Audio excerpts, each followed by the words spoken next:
Now, as a practicing poet, what do you say to your students when they ask the question that Emerson more or less asked Carlyle?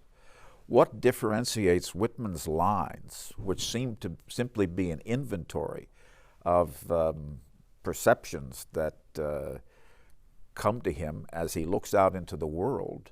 How do you differentiate that inventory of catalogued perceptions from an auctioneer's catalog?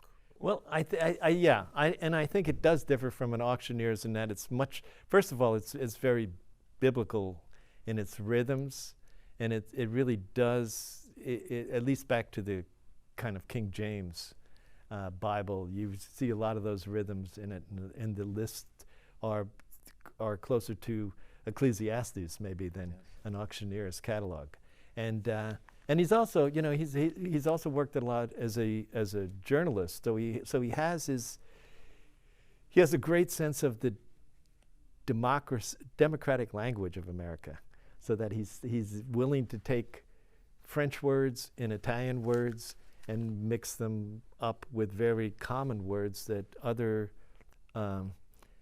American writers would avoid as being inelegant. And so I think of it as like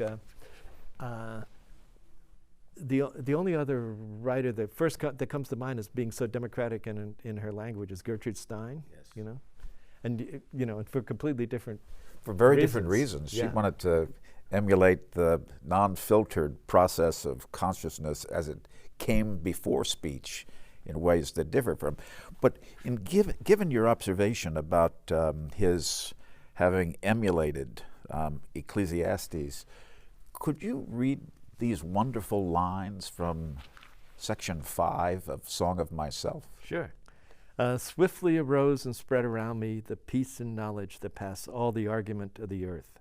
And I know that the hand of God is the promise of my own. And I know that the Spirit of God is the brother of my own. And that all the men ever born are also my brothers, and the women my sisters and lovers. And that a kelson of the creation is love, and limitless are leaves stiff or drooping in the fields, and brown ants in the little wells beneath them, and mossy scabs of the worm fence, heaped stones, elder, mullein, and pokeweed.